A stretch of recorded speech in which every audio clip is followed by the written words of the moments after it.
Hello dear viewers, I'm George from Ireland. I'm at Collingham Gardens in London. Behind me you can see the building where Howard Carter spent much of his adult life when he wasn't in Egypt. I'm not sure which flat he lived in. So Howard Carter was born in Kensington, this part of London, in 1874. I don't think it was this building, that would have been very new at the time. So his father was a very successful artist.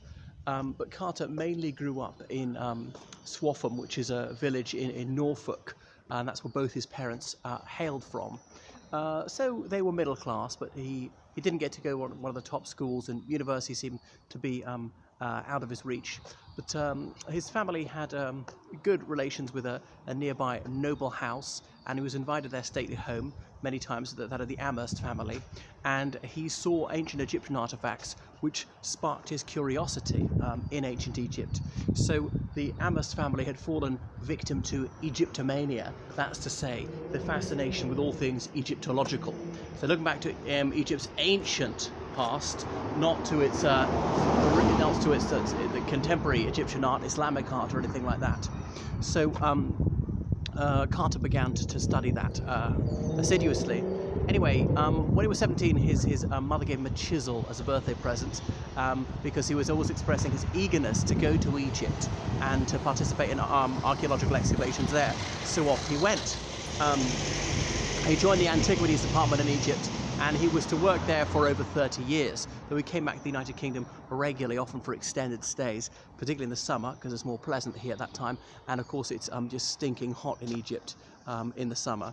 So Egypt then was nominally part of the Ottoman Empire, but from 1882 the British Army was there, and the Khedive, or the King of Egypt, was basically doing what the UK wanted, and the French and the British had been helping to administer the government even before that, because Egypt was hugely indebted to these countries, and the French and British wanted to see they got their money back, plus the Suez Canal had been built by them, and eventually completely bought off Egypt. Anyway, so he was travelling up and down the Nile Valley, and all this time in the desert didn't allow him much time for courtship, so he never took to wife. Anyway, he was noticed for being absolutely sedulous about his digs, and for painstakingly cataloguing all the artifacts he came across. Got to understand hieroglyphs. Of course, the Rosetta Stone, that code had been deciphered by Champollion some decades earlier, with some credit to Young, that British doctor who'd done some of the spade work on that bit, not literally.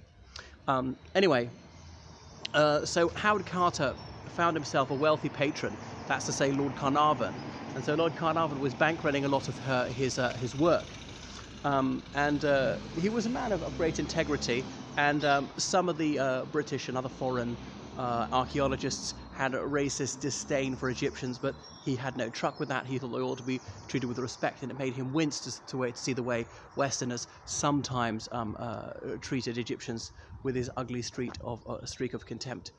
Anyway, the First World War broke out, and a lot of work had to be suspended. There just wasn't the funding, or there weren't the staff. Some of his younger staff joined the British Army. Another thing is, Egypt at that point was formally annexed by the United Kingdom. So it's Ottoman territory, it's not anymore. And I'm not aware that a single Egyptian rose up to say, no, we want to be Ottoman.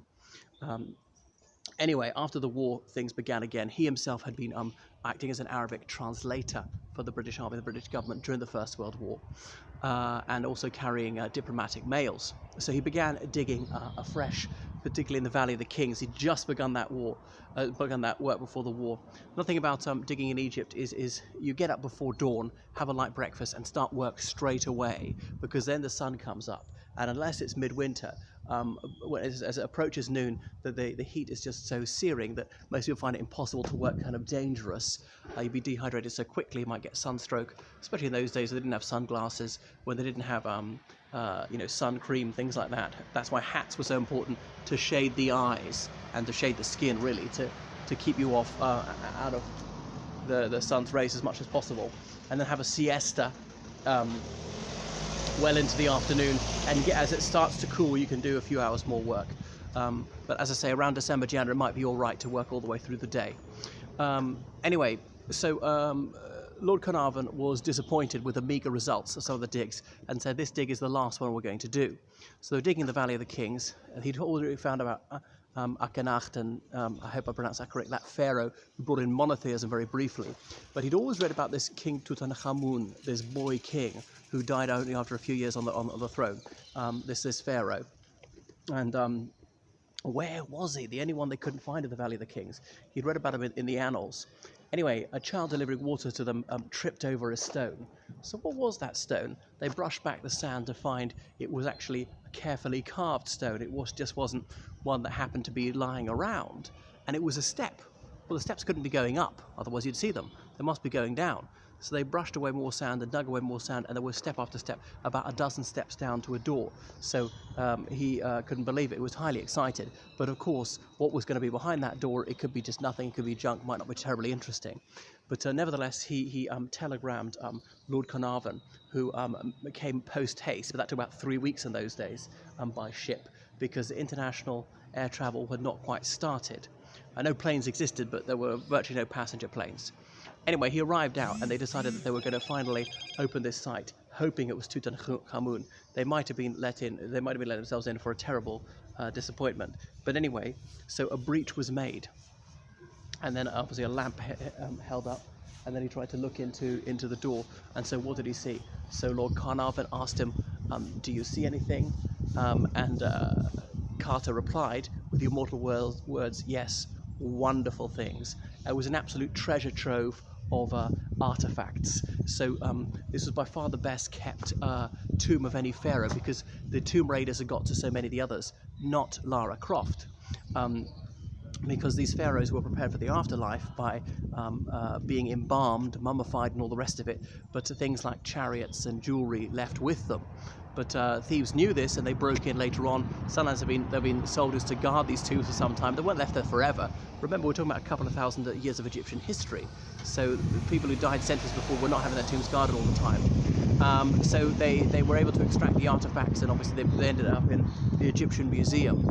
So it was a marvelous find for them, and there was that sparked a huge wave of public interest in Egyptomania. Egyptomania had mainly been an elite thing up until that time, but it became a mass thing. So ordinary people wanted to find out about it, newspapers publishing loads, and lots of films about it. So Howard became an international celebrity, touring the United States and other countries, giving lectures with slides on his discoveries in Egypt.